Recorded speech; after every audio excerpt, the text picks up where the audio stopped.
Hi everybody, my name is Allison and welcome to my channel. I am really excited for today's video because it has been something that I've been thinking a lot about over the last couple weeks. As most of you guys know, we just moved from moved to San Marcos, so a lot of changes came with that, especially financial changes. So the first of those was we went from having 2 incomes in Durant. I was working full-time in Durant. Matt was working full-time in Durant, to only having 1 income. Since I'm going to nursing school, I'm not working because I am trying to focus on school, or I'm gonna try to focus on school when I officially start nursing school in August. But Matt is working. But our monthly expenses also went up because we are paying more for rent and we're paying more for gas because we both have to drive. Matt has to drive to go to work, and then I will have to drive to go to school. So with that, we have been trying to do a budget every month, which means I've been paying a lot more to how much I am spending on groceries, and I've been shocked with the amount of money I spend on groceries every week. Our first month's budget, I went over almost every single week. All but 1 week I went over budget on how much we were spending on groceries. So this month, July, we upped our grocery budget, but I have challenged myself to try to find ways to bring it down so that in August I can bring that budget back down lower. So while I was doing that, I was doing a lot of research on YouTube, trying to find ways that I could save money on groceries, and I found this challenge that a lot of YouTubers do. It's the $5 meal challenge. So basically, you try to make 5 meals a week on only $5. $5 per meal for 5 meals, if that makes sense. So I decided I was going to challenge myself to that this week, and that I would film it for you guys, take you through the process of me coming up with all the meals, coming up with trying to find the cheap version of those meals, and then cooking those meals. So let's get started. So the first thing that I did to find these $5 meals was I started researching different meals. I do this every week anyways because seems like when I go to start our budget or to start our grocery list, I never know what I want to make. So I will spend several hours, usually on Mondays, trying to come up with different meal ideas. And so that's what I did first. But one of the things I did differently this month was try to find meals that I could cook on really small amount of ingredients, because small amount of ingredients usually equates to cheaper cost. I also looked for ways that I could use leftovers throughout the weeks. So one of the things is that last night I made beans for dinner, so I'm going to be using beans, the leftovers from that, in some recipes this week, and then also recipes that I could use, or leftovers from different things that I could use throughout, and I'll point those out when I get there. I also try to use things that I already have. So my mom is moving, my parents are moving, and they gave me a bunch of groceries from their pantry that they were just trying to get rid of. So I have those, and I still have a lot of our quarantine stuff that we stacked up on at the beginning of March. So I'm trying to use that stuff to use it up and save money because I don't have to buy it. So once I found all 5 of the meals that I wanted to make, that was when I started trying to find the core ingredients. So like with spaghetti as one of the meals, I obviously need noodles and I need sauce. So I tried to find the cheapest of those first, and then add any extra things on top of it that I wanted to add to spice up the spaghetti. All of these meals are vegetarian, except for, well, I say they're all vegetarian. They're not all vegetarian, but none of them have fresh meat, because meat is really expensive right now with quarantine. I couldn't even buy 1 pound of beef for $5. 1 pound of beef right now in Texas is $6. So there's not any meat in this. I probably could have done like a bag of chicken and separated the chicken out throughout the week, but I didn't do that. So after I found all the ingredients I wanted, was go through and price check them. I got all my ingredients at Walmart. We also have an H-E-B here in San Marcos, and I probably could have gotten some things for a little bit cheaper at the H-E-B because they do coupons, but for the purposes of this video, I stuck with Walmart. You could probably also shop at Aldi and get it cheaper. I have heard a lot of that, but we don't have an Aldi here. Live in a town of 40,000 people, and we don't have an Aldi, a Trader Joe's, or a Whole Foods. So I really didn't move up that far in life when I moved here. The other thing after I found all the core ingredients was adding extras. One of the things I found that I did not know about Hey, can you quit playing with that? Thank you. Sorry. One of the things that I found when I was trying to find cheaper meals I did not know about is actually on the Walmart app. And wait. Sorry. On the Walmart app, they have a summer produce section. So this is all their summer produce that they have. And that is really helpful because obviously summer produce is going to be cheaper. So if you're trying to find ideas of things to grab, I would use that. The other thing I thought was super helpful was using the Walmart app to help plan, because I was able to first like search everything that I wanted to make sure that I could find it at a cheap price. But on the Walmart app, you can do price low to high to sort it out. So that helped me with finding the cheaper items, even though I actually went into store to buy it because I don't trust the pickup right now with quarantine. But yeah, so that's what I did. So let's go over the meals and what is going to be in them and how much they cost me. Okay, so the first meal that I made was quesadillas, and I just started by dicing up all my onion and bell pepper. I did actually have some bell pepper left over from a previous week, so that's why I'm using 2 in the recipe, and that's why they're red and yellow and not green. Green bell peppers are actually so much cheaper than red and yellow, so if you're trying to save money, definitely go with the green bell peppers instead of the colored ones.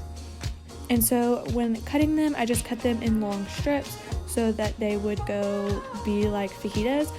However, when cooking them, I feel like it probably would have been easier if I diced them up smaller because they tended to fall out of the quesadillas as I was cooking them. Then I just added them all to the pan and added a little avocado oil and then sauteed them up. Then I added my can of chicken. I just drained and rinsed the chicken and then added it to the pan to get heated up and browned a little bit. Lastly, I added my spices. So I started with some pepper, some salt, then I added some chili powder, garlic powder, some paprika, and then just a little bit of lime juice. You could also just get a thing of taco seasoning to add to this. Those are pretty cheap. I think you can get those for like 50 cents. Then to finish up the quesadillas, I put 1 tortilla in a pan, added some shredded cheddar cheese on top that I shredded myself.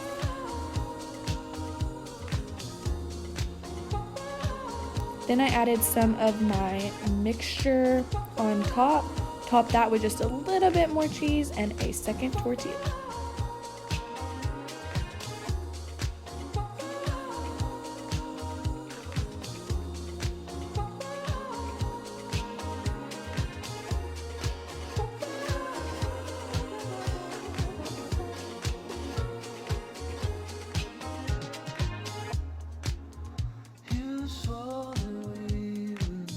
Next were my refried beans, so I added some leftover pinto beans that I had cooked the night before into a pan, got those all heated up, and then I added my seasoning. So I added salt, pepper, chili powder, garlic powder, I added some cumin, and some paprika. I really don't know what I do with my seasonings. I just throw things in there that sound good.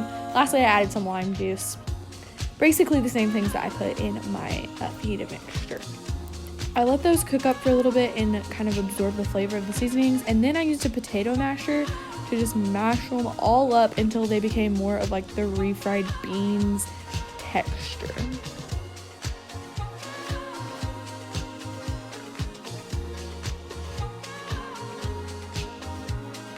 So that was it. The tortillas cost me $1.48, green bell peppers are 62 cents, an onion is 62 cents, a block of cheese is $2.22, but I only used half for $1.11. The can of chicken was 98 cents, and the beans were left over for a grand total of $4.81.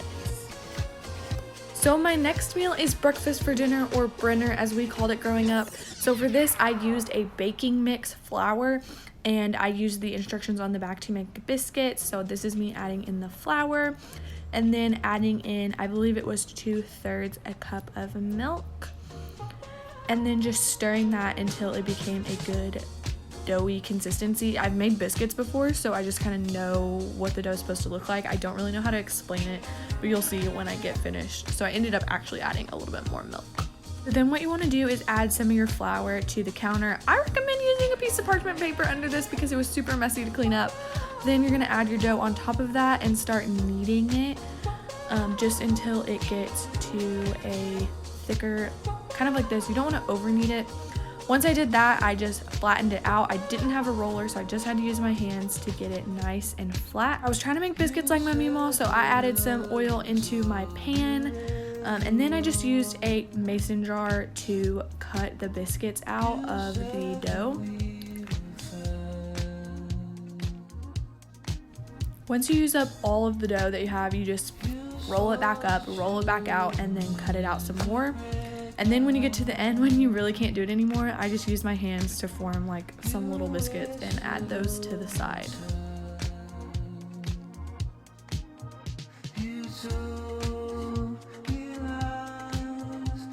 The oil helps them get really crispy on the bottom, so another thing to help them get crispy on the top is to just take a little oil and brush it onto the top of each biscuit, and that will help them just crisp and brown really nicely.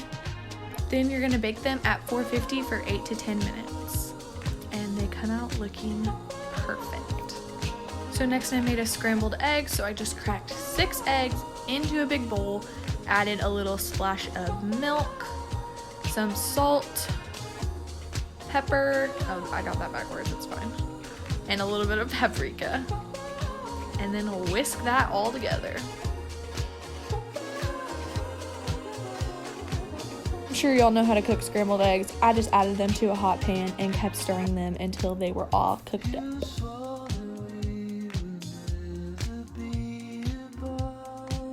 Next was the bacon. These are the pre-cooked. I just put them on the stove to make them a little bit crispier and heated those up. This is the finishing meal and it was so good. Definitely my favorite meal from the week. So for this meal, I had baking mix. I only used about 60 cents of it. Milk for $1.72, which I only used about 21 cents of. Eggs for $1.20, I only used 60 cents. Bacon was $2.98 for a grand total of $4.39. I forgot to film this part, but all you want to do is wash and dry your potato, stab it with a fork all over, put some avocado oil on it and rub that in, and then add salt and rub that in. Then you're going to bake it at 450 for about an hour, flipping about halfway through.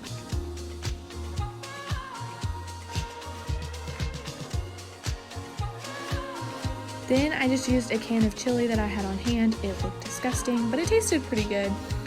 And this is the finished project. So for the baked potatoes, you can get potatoes, 78 cents a pound. I used 2, which would be $1.56. A can of chili, which was $1.48, and then I used about a quarter of a block of cheese, which would be about 55 cents, for a grand total of $3.59. Next was my spaghetti, so I just diced up a zucchini and the 3rd bell pepper that I had left over. Again, you can use green bell peppers. Added a can of plain old tomato sauce. Then I added some seasonings like pepper, salt,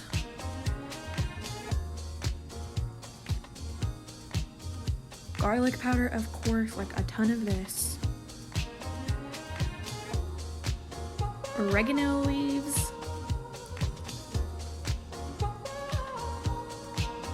basil leaves. Then just give it a real good stir and let it simmer for a while to soak up all of that delicious seasoning.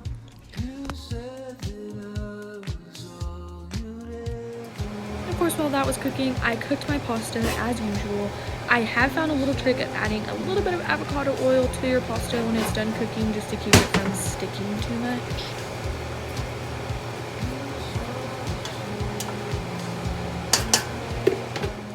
You know I had to do garlic bread. I love garlic bread. So I bought this Italian bread at the bakery section, and then I just added butter to each of them. Then I added some seasonings, garlic powder. Of course, this is garlic bread. But I also like to add a little bit of basil, oregano. I think I added some parsley to some of them. Just throw some delicious seasonings on there. And then to half of them, I added some leftover mozzarella cheese that I had to make it cheesy garlic bread. This is what it looked like. I did burn it a little bit. I just put it on broil, but they were still delish. This is how it turned out, and honestly, you don't even miss any meat when you eat this meal. It's so good. Okay, so for my noodles, they were $1 for 16 ounces. Sauce was 72 cents for 15 ounces. Apparently, I was gonna put onion in it and forgot to buy it, but that would have been 62 cents. Zucchini was 76 cents. Bell pepper, 62 cents. And that Italian bread was only $1 for a grand total of $4.72. I'm honestly really disappointed I forgot to put onion in this because that would have made it even better.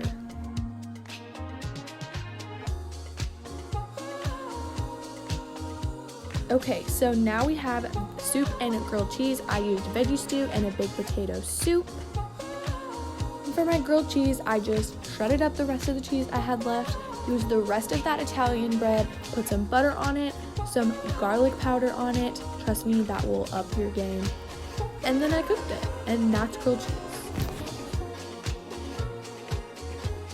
I know when people usually do soup and grilled cheese, they do tomato soup, but I'm not a huge fan of tomato soup, so I thought I'd try something different.